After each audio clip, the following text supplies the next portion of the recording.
Kali ini kita akan membahas tentang laporan keuangan dari saham Techkim atau Jiwi Kimia. Nah, di sini kita akan mencari apa yang bisa kami temukan di laporan kuartal ketiga dari pabrik kertas Jiwi Kimia ini.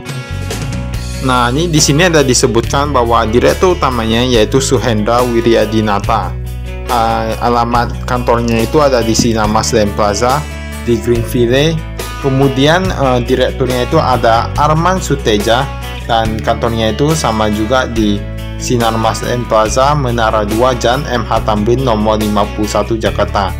Alamat domisilinya itu Jalan Pulau Genteng, Blok Q2 nomor 21.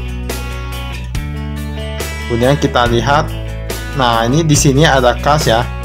Kas ini aset lancar, kasnya yang pihak ketiga itu 184 juta dolar. Jadi ini dalam bentuk dolar, dia sedikit menurun dari tahun lalu itu sebesar 200 juta dolar. 184 juta dolar itu kurang lebih sekitar kalau kita pakai 15.000 paling 2,7 triliun. Kemudian ada piutang usaha sedikit meningkat dari tahun lalu menjadi 96 juta dolar dari 93 juta dolar. Piutang lain-lain yang pihak ketiga, nah ini agak sedikit ya. Ini persediaan. Nah, persediaannya tampaknya berkurang ya. Dari 283 juta dolar menjadi 233 juta dolar saja, dan total aset lancarnya itu kurang lebih 781 juta dolar dari 850 juta dolar. Jadi sedikit menurun. Tapi kita lihat lagi ya. Total asetnya ini, total aset tidak lancar yaitu 2 miliar. Nah, 2 miliar dolar. Dan dari kemarin 2,6 miliar dolar, jadi sedikit meningkat, dan total asetnya yaitu 3,6 miliar dolar, meningkat sedikit dari tahun lalu dari 3,5 miliar dolar. Jadi 3,6 miliar dolar itu jumlah yang tidak sedikit ya, karena ini dalam bentuk dolar. Kemudian kita lihat yang liabilitas jangka pendek, pinjaman bank jangka pendek sebesar 376 juta dolar. Nah, jadi sedikit meningkat dari tahun lalu sebesar 375 juta dolar. Utang usaha pihak ketiga meningkat sedikit ya ini ya, menjadi 76 jutaan dolar dari 62 jutaan dolar. Utang lain-lain menurun. Utang lain-lain menurun sedikit. Uang muka pelanggan pihak ketiga menurun sedikit. Pihak berelasi meningkat sedikit. Lalu di sini ada utang pajak sebesar 3 juta dolar, 3,5 juta dolar dari tahun lalu sebesar 2,5 juta dolar. Total liabilitas jangka pendeknya itu kurang lebih sekitar 700-an juta dolar dari 600-an juta dolar. Nah, ini di sini ada disebutkan total liabilitasnya yaitu kurang lebih 1,2 miliar dolar, sedikit menurun dari tahun lalu sebesar 1,3 miliar dolar. Jadi kalau mau dibilang angka ini sedikit bagus ya, karena liabilitasnya menurun. Nah, ini kurang lebih 18 triliun nih. Total liabilitasnya ini kurang lebih 18 triliun jika kita pakai kurs 15.000. Di sini ekuitasnya, ekuitasnya masih lebih tinggi daripada liabilitasnya dan meningkat dari tahun lalu menjadi 2,3 miliar dolar dari 2,2 miliar dolar. Dan itu tadi ada total asetnya. Kita lihat dulu penjualannya. Penjualannya sedikit menurun ya. Penjualannya itu 812 juta dolar, menurun dari 885 juta dolar. Beban pokok penjualan ini sedikit menurun karena mungkin penjualan turun, jadi beban pokok penjualannya turun menjadi 712 juta dolar dari 744 juta dolar. Dan laba brutonya ini jadinya menurun ya, karena penjualan menurun menjadi 99 juta dolar dari 140 juta dolar.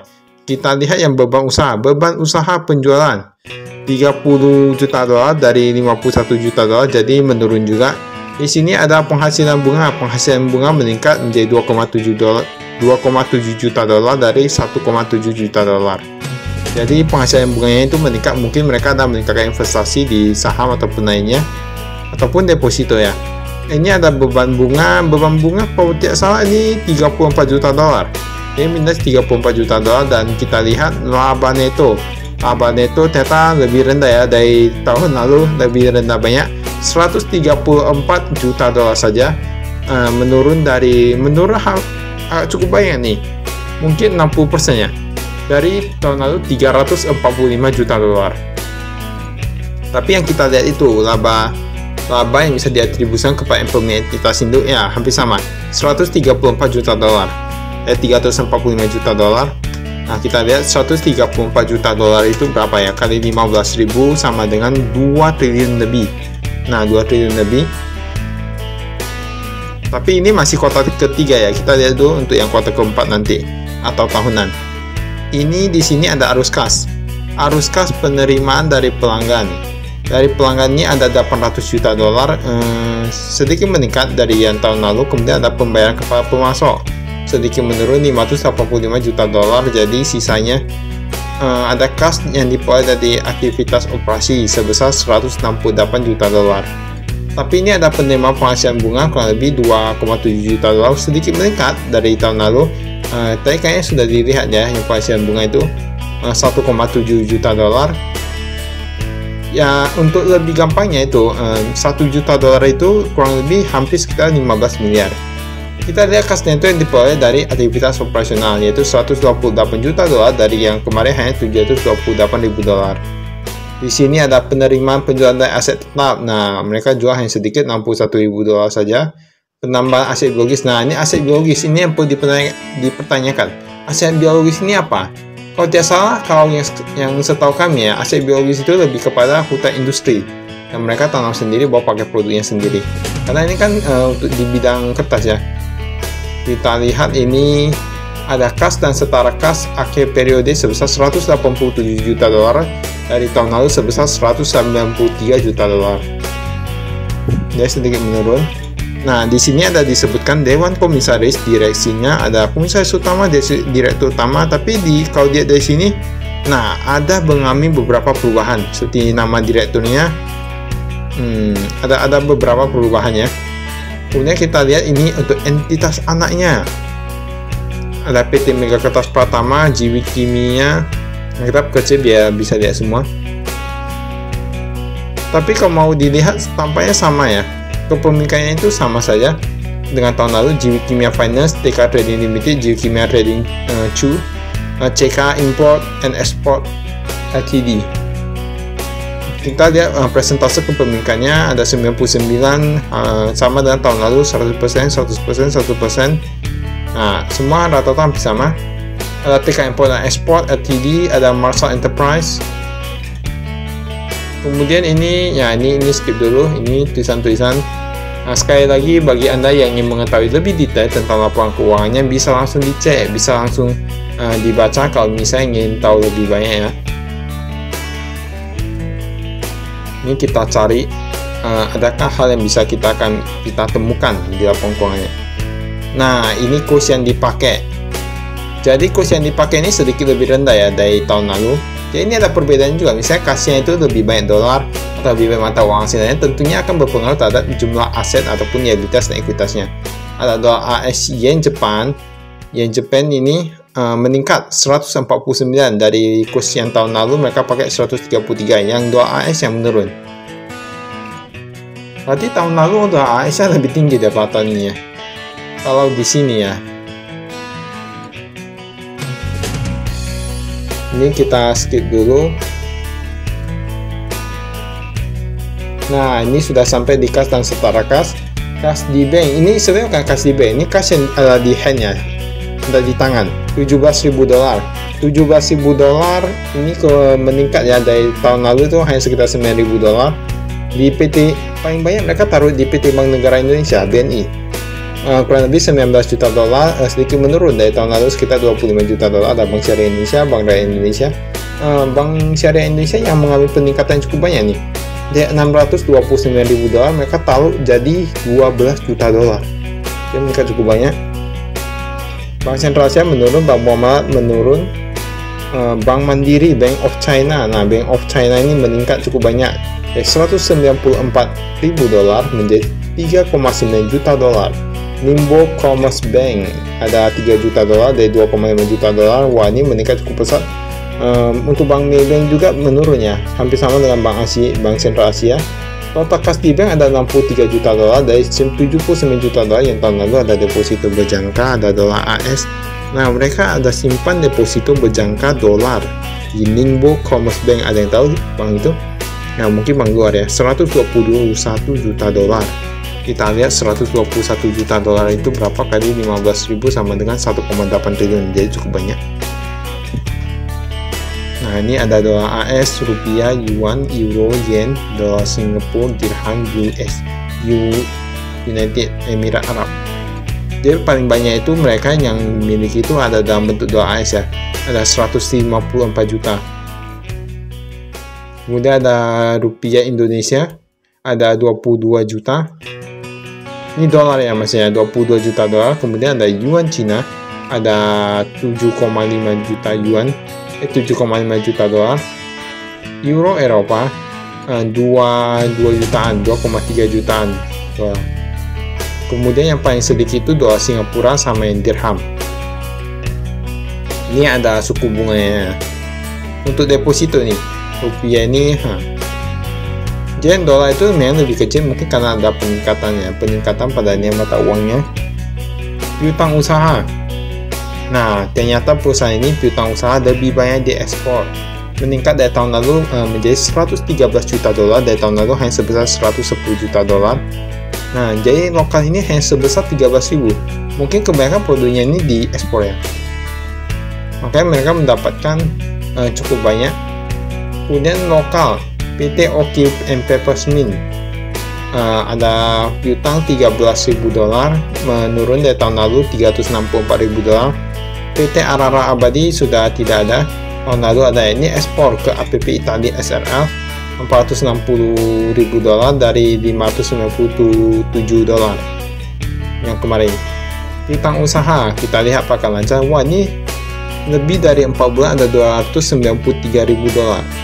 Jadi meningkat dari tahun lalu ya, sampai agak lebih macet dari tahun lalu. 13 sampai 44 bulan ada 32.000 dolar. Ini rincian berdasarkan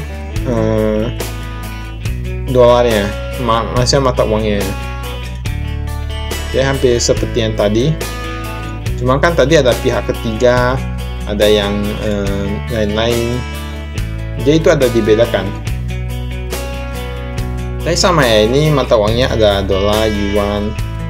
Kemudian kita lihat yang lain. Ini skip. Nah, ini persediaan.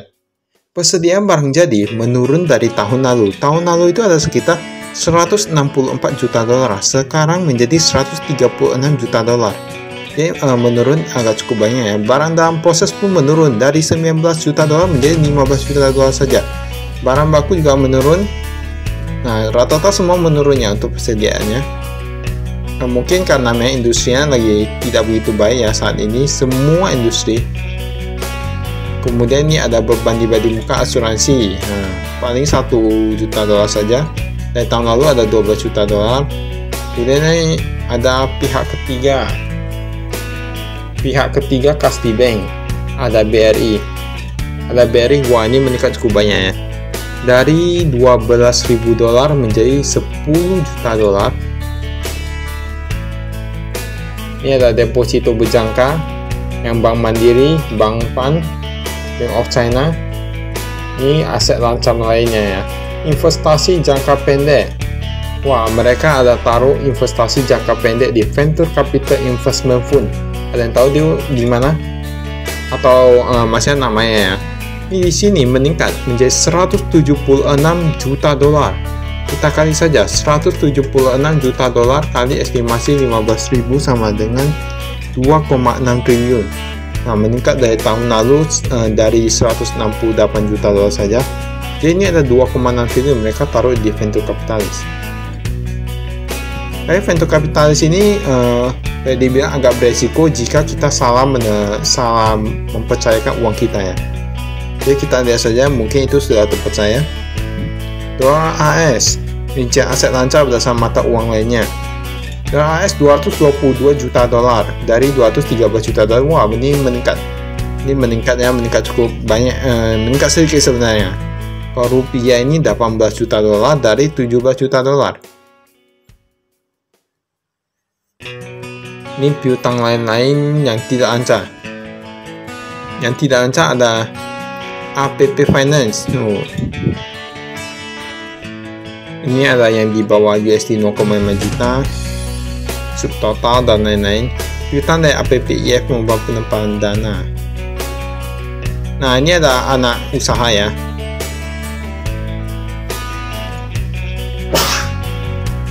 Nah, ini ada perusahaan PT Okipup dan Peppermint.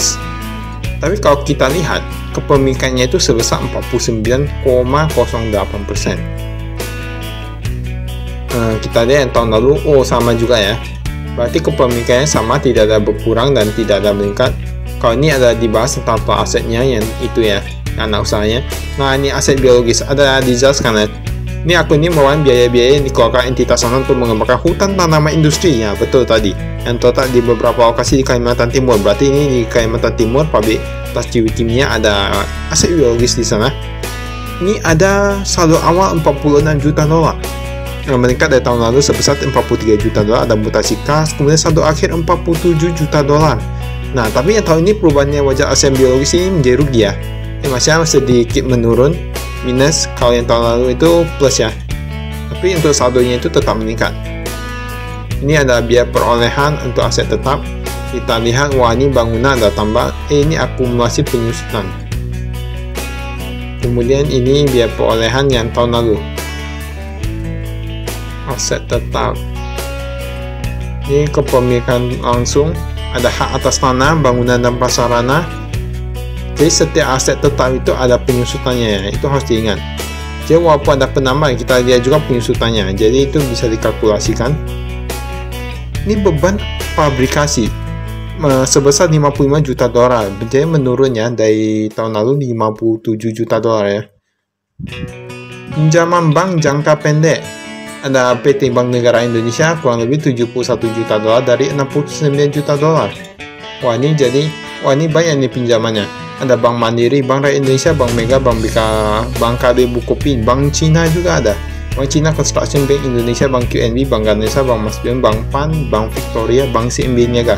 Paling banyak itu kayaknya yang di atas tadi ya. Tapi yang paling sedikit itu yang di Bank of China Hong Kong Limited, 2 juta dolar, 2,9 juta dolar saja.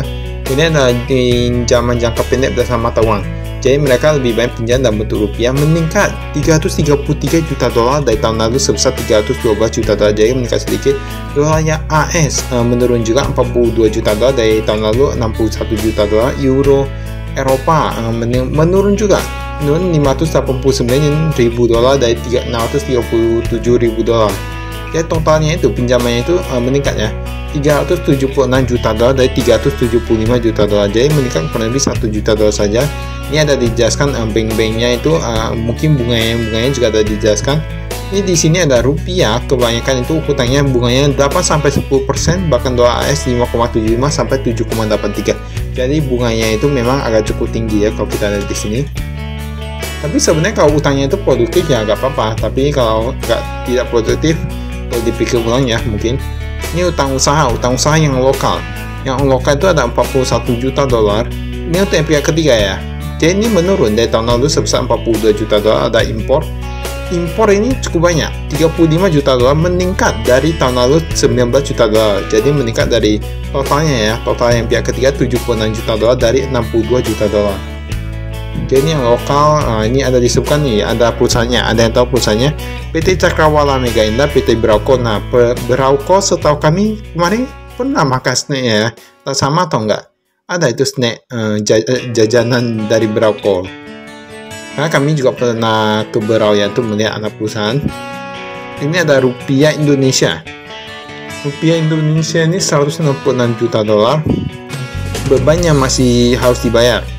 Bunga ada 2,7 juta dolar, sedikit menurun dari tahun lalu 3 juta dolar. Ini bebannya, ini beban semua.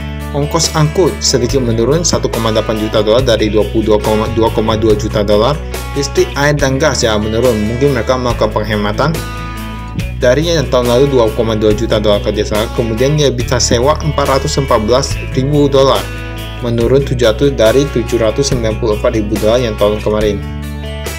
Jadi di sini banyak yang bisa kita lihat ya. Ini pinjaman bank jangka panjang. Jangka panjang BRI ada 97 juta dolar, meningkat ya dari tahun lalu 95 juta dolar. Pokoknya totalnya ini meningkat 207 juta dolar dari 199 juta dolar. Bagi yang jangka panjang, wah ini mereka pinjam ada dalam bentuk rupiah, dalam bentuk dolar AS juga. Tapi memang kalau dia dari penjualannya itu mungkin lebih banyak dari bentuk dolar ya, karena ekspornya mungkin lebih besar dan piutangnya itu bisa kita lihat. Piutangnya saja yang dalam bentuk dolar jauh berkali-kali lipat dari yang rupiah. Tapi sebenarnya untuk perusahaan seperti ini mungkin agak sedikit berpengaruh dengan suku bunga, namun kalau mereka mempunyai kas dalam bentuk dolar, jadi itu tidak begitu terpengaruh karena mereka sudah mempunyai uangnya. Nah, itu untuk hutangnya, tapi untuk hutangnya tentunya itu agak bagus. Di sini tingkat kenaikan gaji hanya sebesar 5% per tahun. Wah, ini kayaknya cukup kecil ya. Kemarin kami lihat Bank Permata kayak 6% per tahun. Untuk beberapa perusahaan ada 7% juga, 8 juga. Ini 5 saja ya. Nilai kini kewajiban imbal pasti.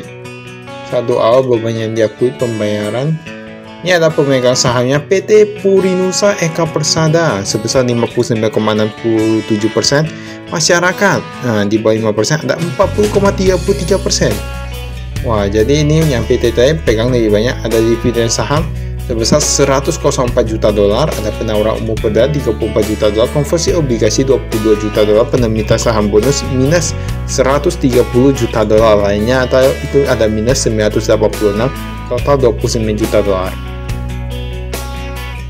Nah, ini kita bisa lihat ya, dia tulis apa dalam rapat umum. Mereka ada membagikan dividen ya, ini ada ditulis. Penjualan neto, wah ini yang bagus nih. Kertas budaya ada yang tahu beda dengan kertas industri ya. Kertas budaya penjualnya itu sedikit menurun menjadi 625 juta dolar dari tahun lalu 627 juta dolar. Tapi yang kertas industri menurun cukup banyak dari 257 juta dolar menjadi 186 juta dolar. Dia meningkat, dia masih menurun cukup banyak ya. Yang kertas industri berarti lebih banyak orang lebih membeli kertas budaya daripada kertas lokal, daripada kertas industri. Ini ada tenaga kerja langsung. Ini berhubungan dengan beban pokok penjualannya ya. Tenaga kerja langsung kurang lebih 12 juta dolar dari hampir sama, tapi sedikit meningkat. Beban fabrikasi 325 juta dolar sedikit menurun. Kemudian ini ada pemasok. Nah, ini ada pemasok PT Cakrawala Mega Indah 269 juta dolar, menurunnya dari tahun lalu 299 juta dolar. Ini beban penjualan, ada ongkos angkut, gaji, upah. Jadi ini sebenarnya dibedakan ya. Dia ada untuk yang usaha, ada untuk yang penjualan. Kalau penjualan itu lebih kepada penjualan produknya. Ini ada ongkos angkut 22 juta dolar, menurun dari tahun lalu 43 juta dolar, mungkin karena penjualannya memang menurunnya. Ada gaji dan upah hampir sama, komisi meningkat nih. Nah, ini gaji dan upah, jasa manajemen operasional, beban kantor, perbaikan dan pemeliharaan, penyusutan perjalanan dinas. Jadi 197.000 dolar dari 136.000 dolar.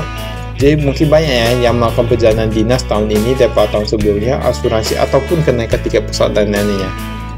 Asuransi 94.000 dolar. Tapi, nah ini sebenarnya asuransi agak kecil ya. Kalau lain-lain, nah ini lain-lain yang kita tidak tahu ya. Ini ditulis lain-lain, entah ada biaya apa.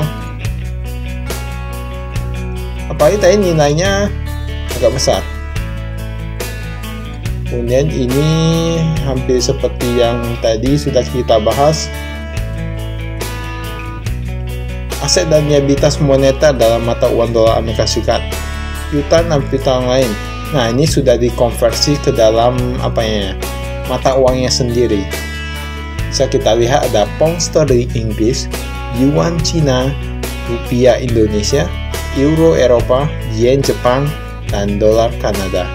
Tapi untuk yang piutang lain-lain, pihak berelasi yang tidak lancar, itu ada rupiah Indonesia, ada ringgit Malaysia. Uang jaminan ada dalam bentuk rupiah Indonesia. Liabilitas pinjaman bank jangka pendek, utang usaha dan utang lain-lain.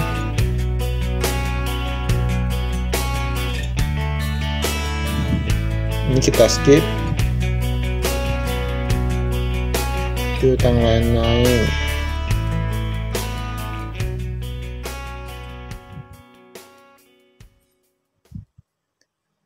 Ini di sini ada disebutkan saldo dan transaksi signifikan. Nah, ini ada yang pihak berelasinya ya tadi ya. Ini ada dijelaskan semua.